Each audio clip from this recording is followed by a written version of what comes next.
Salut, c'est la deuxième partie de mon petit tuto sur la prise en main de Autodesk Sketchbook Pro. Donc c'est une application que j'adore parce qu'elle est facile à utiliser et qu'elle a des fonctions qui sont de l'ordre du quasi professionnel. Tout ça pour un prix très raisonnable. Donc comme il n'y avait pas de tuto sur cette application en français, moi j'en fais une. Alors il y avait déjà une vidéo que j'ai faite sur la première partie. Là je continue sur Autodesk Sketchbook en vous montrant des fonctionnalités que j'ai pas vues dans la première partie. Comme c'est assez long, là, ce sont tous les basiques que je voudrais voir avec vous, notamment ce qu'on a vu dans la première partie, c'était cet onglet menu, ici, de la barre d'outils, avec la création d'une nouvelle esquisse, la galerie, partager un projet, les préférences, etc. J'ai balayé assez vite. On a aussi balayé assez vite la section outils, ici, avec la sélection d'une partie du dessin, transformer son dessin. Le mode remplissage, ça, on l'a pas vu, donc je vais le voir rapidement ici. Donc, remplissage, c'est pour colorier toute une partie du dessin. Donc, ça colorie, par exemple, dans mon dessin ici. Je vais vouloir colorier, je regarde, hop, je vais colorier, par exemple, ici, l'intérieur du 3. Donc, j'ai choisi une couleur, n'importe laquelle, pour que ce soit bien visible. Je vais prendre du noir, par exemple. Je retourne et j'appuie ici, par exemple. On voit que ça coloriait toute cette partie-là, de la même couleur. Comme il y a une différence de couleur entre du gris clair et du gris encore plus clair, il va colorier que la même partie. Donc il n'a pas fait exactement ce que j'ai voulu, mais comme j'ai rajouté des filtres qu'on verra plus tard, ça a tout colorié. Donc voilà la fonction colorier. Alors pour revenir, vous avez dit, il y a le petit cercle ici qui permet d'accéder à des fonctions rapides. Hop, à gauche une fois, à gauche deux fois, je retourne sur mon dessin original. Donc on avait vu toute cette partie de l'outil, le guide pour faire des traits, des ronds. Hop, là je fais un trait, un autre trait. On voit que j'ai fait deux traits. Pour faire les ronds, c'est pareil. Hop. Je modifie mon dessin que j'aime bien, mais ça permet d'avoir un support derrière. Et surtout, je ne vais pas l'enregistrer. Donc voilà, je continue sur ce point. Je regarde, ça c'est pour enregistrer mes vidéos. C'est une petite application super sympa pour enregistrer ces vidéos. Vous pouvez me poser la question, je vous en parlerai dans les commentaires. Hop, hop, hop. La symétrie, on a vu ça. Je balaye assez rapidement. Symétrie, c'est pour faire des dessins en symétrie, bien entendu. Il y a normalement un trait qui s'ajoute au milieu. Donc là, si j'écris Allo ici, c'est écrit de l'autre côté. Voilà. Là, comme j'ai des filtres sur mon dessin, on voit pas très bien, mais c'est le Halo, il est recouvert en partie par d'autres filtres. Mais je vous expliquerai ça en plus en détail prochainement. Donc là, on est vraiment dans les basiques de cette application. C'est pour vraiment balayer toutes les fonctionnalités rapidement. On a vu les ronds, les carrés, c'est simple, hein, c'est ajouter des ronds, des carrés. Il y a les courbes prédictives. Il y a importer une image, rajouter du texte. Et ça, c'est pour enregistrer quand on dessine. Donc c'est assez sympa aussi. Je pourrais le faire prochainement et faire des speed drawings. Je ne suis pas la meilleure personne pour faire ça. Je me débrouille en dessin. Je pense que vous-même, vous êtes peut-être meilleur que moi en dessin. Moi, en tout cas, je vais vous amener à faire, c'est ça mon projet, à réaliser des petits dessins animés, comme sur ma chaîne. Ce qu'on peut voir, faire des choses un peu mieux. J'ai d'autres projets qu'on pourra voir plus tard.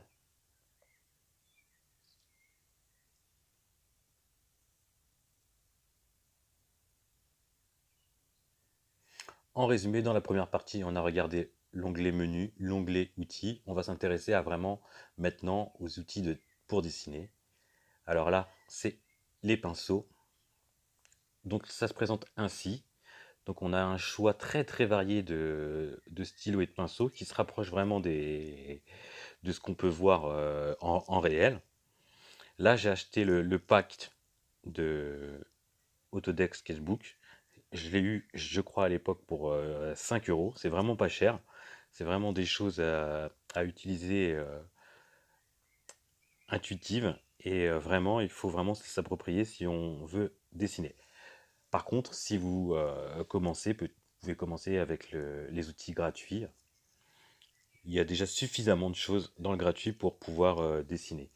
Par contre, je ne sais pas exactement ce qu'il y a comme outils gratuits, donc moi je vais vous parler des outils que j'ai et qui vont se rapprocher de toute façon des outils de l'application gratuite. L'objectif de ce tuto, c'est de balayer rapidement tous les outils de la bibliothèque de stylos et stylés, crayons, pinceaux, pour voir comment le résultat, le rendu et comment les changer.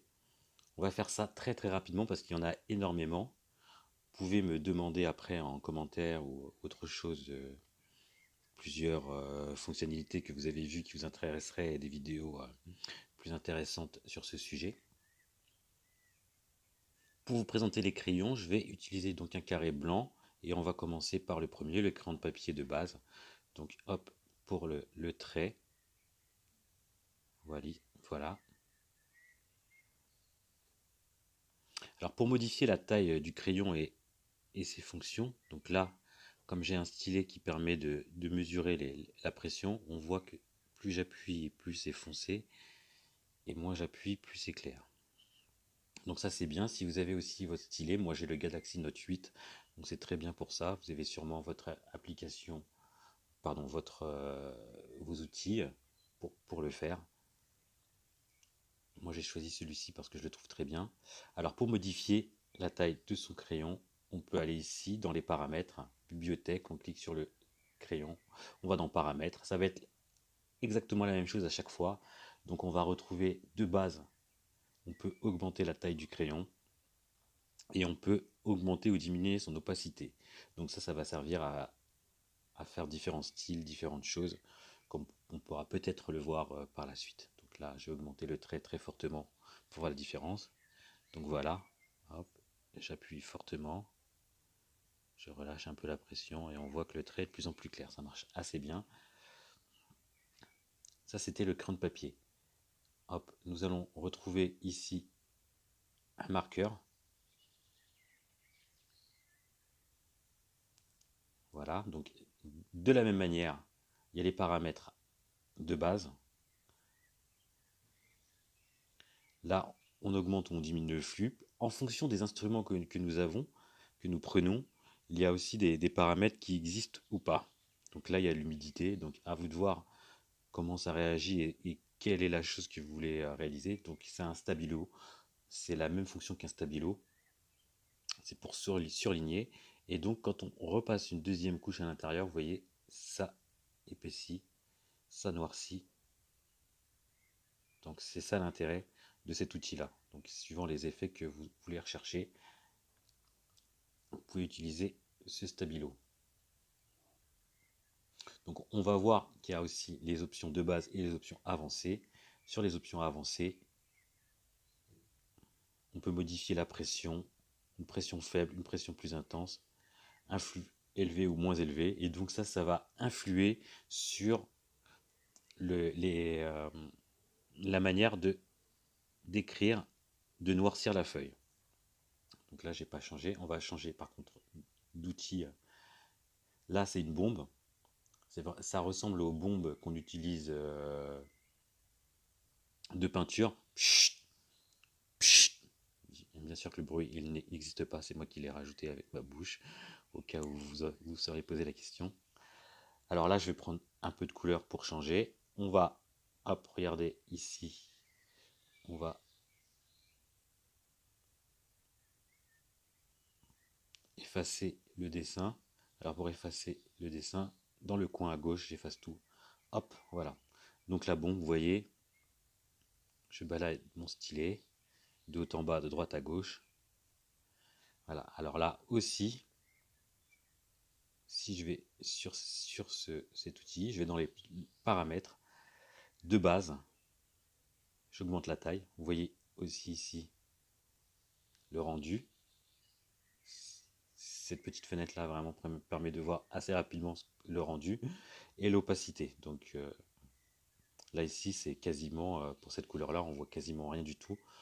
Le blanc sur le orange on voit rien, donc j'augmente fortement l'opacité, je vais aller à 100%. J'augmente fortement la taille et je vous montre dans une fenêtre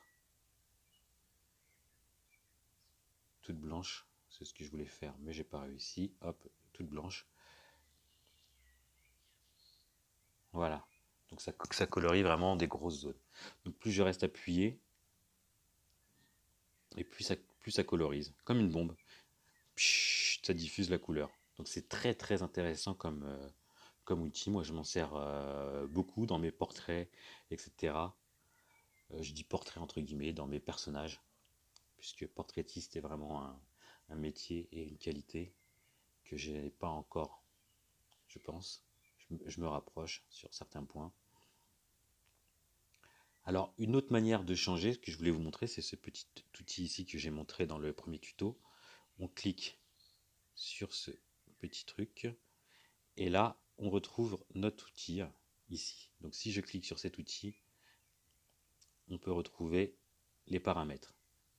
Sans cliquer, je vais à droite, à gauche ici, je balaye mon stylet de droite à gauche et je réduis la taille.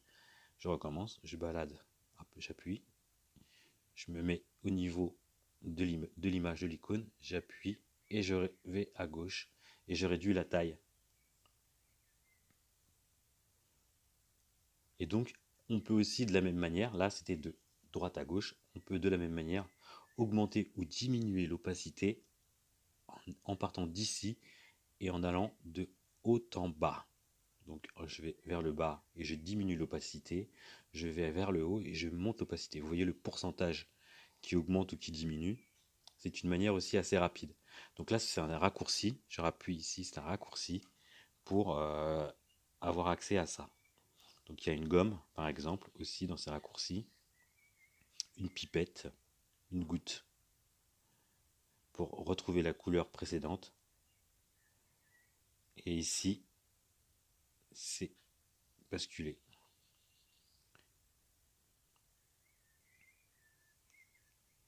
Hop, en fonction du trait qu'il y a du milieu du dessin, ça bascule à droite ou à gauche. Donc là, je vais utiliser la gomme et je vais gommer, vous voyez. J'augmente de la même manière la taille de la gomme. On avait vu ça précédemment dans un tuto. Hop, je reprends la gomme.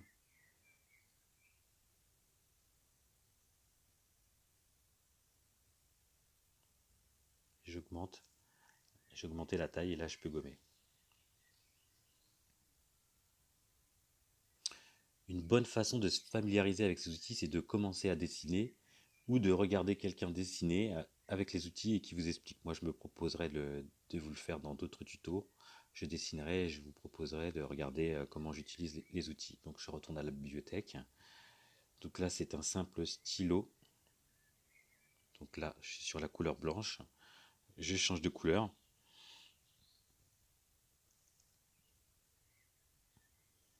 Là, c'est noir.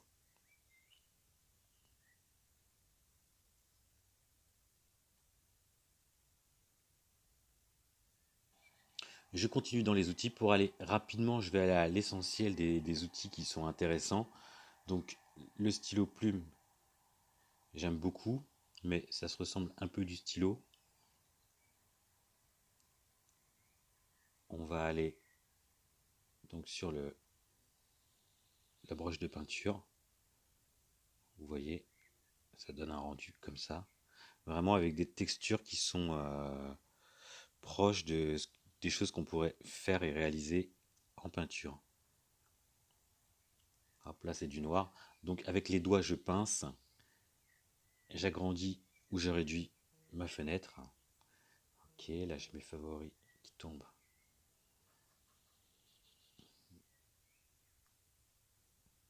Cet outil s'appelle l'aquarelle. Grossier, effectivement c'est assez grossier. Donc je vais réduire, comme je vous ai montré, la taille ici. Hop. Je vais repartir sur une feuille blanche. En haut, à gauche, une feuille blanche. Je rebalaye mes outils. Donc là, j'ai un pointe effet tatouage. Je vais prendre une couleur bleue pour changer. Comme ça, je me balade à chaque fois. J'augmente la taille. Voilà, parce qu'on voyait rien, c'était trop petit. Donc on voyait le trait. Je zoome pour que vous voyez un peu quel genre de trait on obtient, comment il remplit le... Il y a vraiment beaucoup d'outils qui se rapprochent de ce qu'on peut retrouver en dessin, la façon de colorier, etc. Et donc ça va faire des rendus. Parfois, il est très difficile de faire la différence entre un digital paint, ce qu'on appelle un digital paint, c'est-à-dire un dessin fait avec une méthode telle que celle-ci avec Sketchbook Pro, Autodesk, et un véritable dessin fait à la main. Les techniques se rapprochent. Bien sûr, c'est plus simple d'utiliser le papier parce que c'est beaucoup plus intuitif, on a l'habitude depuis tout petit. Ici, il y a pas mal d'outils qui permettent de pallier à ça et même d'aller plus loin une fois qu'on maîtrise les outils, on va vraiment beaucoup plus loin que ce qu'on peut faire avec du papier, dans les couleurs, dans le rendu, etc. On verra qu'on peut utiliser cette application même pour photoshopper des photos.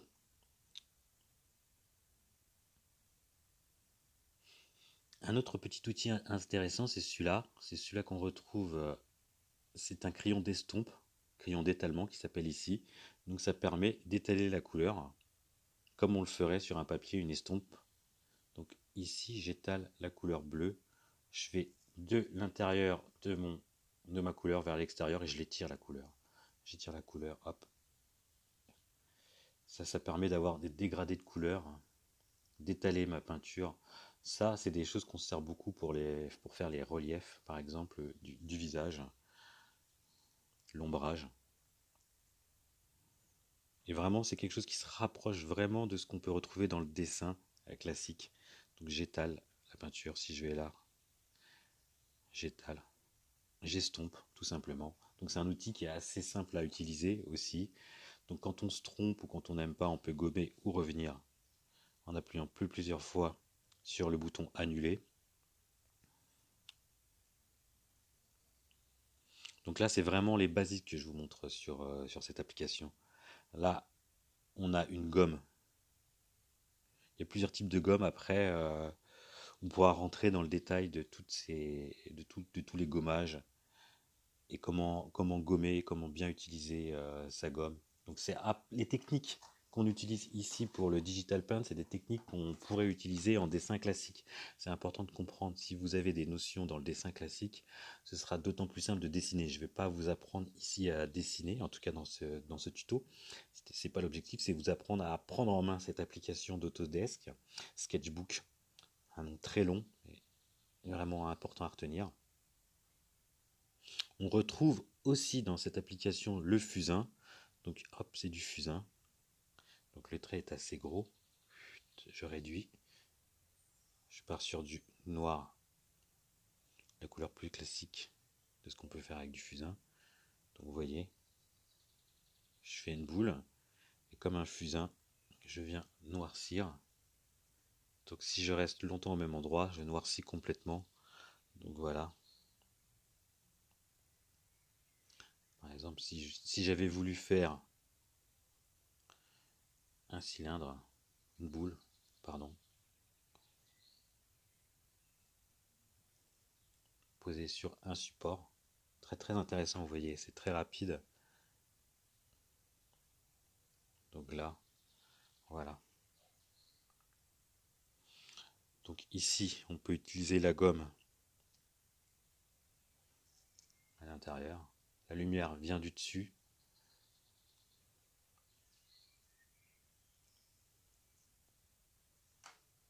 Voilà rapidement ce qu'on peut faire avec cet outil fusain. Donc paramètres aussi à chaque fois. On peut changer la taille, le flux, la quantité de matière qu'on laisse, les mélanges. Il y a beaucoup d'options et de paramètres qui permettent d'avoir des outils toujours très très précis. Après, c'est vrai que c'est un peu de bidouillage entre les uns et les autres paramètres pour avoir le rendu qu'on veut, etc. Et c'est une question d'habitude. Mais c'est pour vous dire que vraiment, on peut aller très très loin dans cette application et dans le rendu. Il y a beaucoup beaucoup de choses, beaucoup d'outils comme celui-ci, pardon. Il y a eu le fusain, il y a la pastel. La pastel, c'est quelque chose de généralement plus gras. Hop, il faut que je retrouve la bonne couleur. Peut-être que je suis pas sur la bonne couleur. Hop, voilà. Donc, je zoome pour que vous voyez un peu le rendu du trait.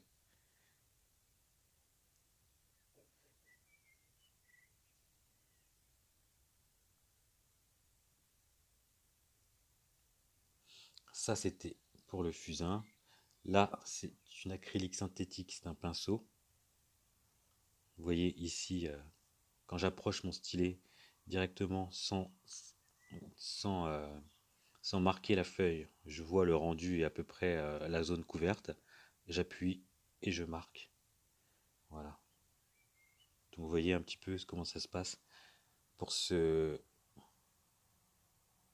pour cet acrylique synthétique. Donc toute la couleur est sur la première impulsion. Après, c'est de l'étalement en fait de la couleur. Vous voyez, j'appuie, j'ai tout le noir qui est là et j'étale et ça vient estomper. Et après, ça vient interagir avec les couleurs autour. Donc j'étale.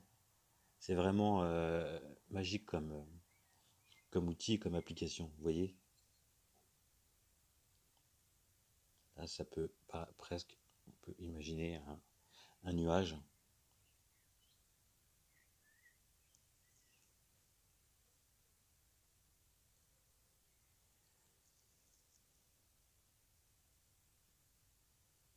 Donc cet outil acrylique synthétique, je mets de la peinture en quantité et après elle s'estompe, je l'étale en fait, j'étale la première quantité que j'ai mise et après elle vient se mélanger avec les autres tant que je reste appuyé. Donc là c'est juste le pinceau que j'étale, j'ai plus de couleur, la couleur était à la première impulsion, voilà. À chaque fois que je rappuie, je peux renoircir.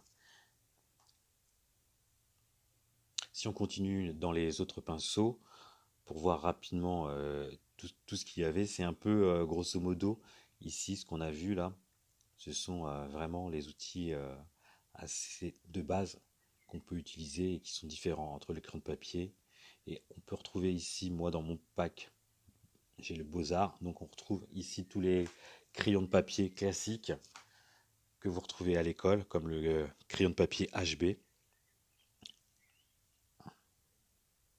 qu'on utilise pour tout.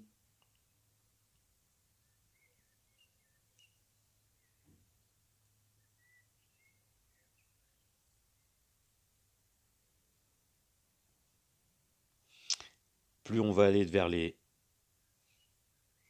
B, on est du HB, 9B, 8B, 7B, etc., on va avoir une mine de plus en plus souple.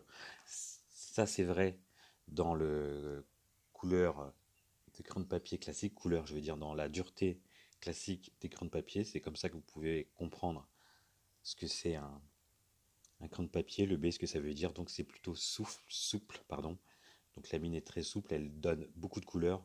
C'est un noir qui va être plus intense. Et plus on va aller vers du H, c'est du dur. La mine est dure et donc, par exemple, ici, le plus dur, c'est le 4H. Donc la mine est très très dure. Donc quand on appuie, on a quelque chose qui laisse peu de couleur. La mine est trop dure. Moins c'est dur comme mine et plus elle laisse de couleur sur le papier. Donc ça, c'est classique. Et donc c'est vraiment assez bien fait sur cette application, encore une fois. Alors après, ici, j'ai d'autres crayons très très très spécifiques pour faire des... Ça peut servir pour les mangaka, à faire des jeux de textures ou d'objets. Par exemple, vous avez une nappe. On va, on va regarder cet exemple assez rapide. Je cherche avec vous rapidement comment j'efface le tout. Je vais créer une petite surface d'exemple. Fermée. On imagine une table, c'est pas très bien dessiné, faite sur cet angle comme ci, comme ça, vue du 3/4 de dessus. Et donc en utilisant par exemple cet outil-là, on va colorier à l'intérieur avec des carrés, comme ceci. Donc là aussi, on peut augmenter, réduire les paramètres, la taille du trait. Là, vous voyez, en fait, ça augmente la taille du trait, mais sans augmenter ni diminuer à l'intérieur le quadrillage. C'est que je peux couvrir des surfaces plus importantes tout à coup. Vous voyez, si je continue à appuyer au même endroit, ça ne change pas la direction. Par contre, si je voulais un quadrillage plus petit, il faudrait que je rentre dans les paramètres avancés et que je modifie la taille du tampon, l'échelle, l'inclinaison de la plume. Donc ça, c'est ici. C'est ici que ça se fait. Donc là, par exemple, j'ai diminué fortement. Ça n'a pas fonctionné. Mais c'est quelque part par là. Donc ça, c'est à regarder. On pourra voir ça ensemble, hein. C'est pas très difficile de voir tout ça. L'application est... Ah si, voilà. Là, j'ai augmenté la taille du quadrillage.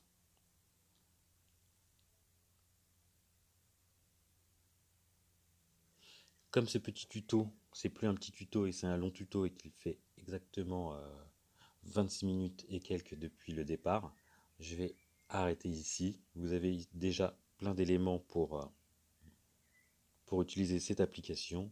C'était la deuxième partie. Donc on verra dans la prochaine partie les couleurs et les filtres.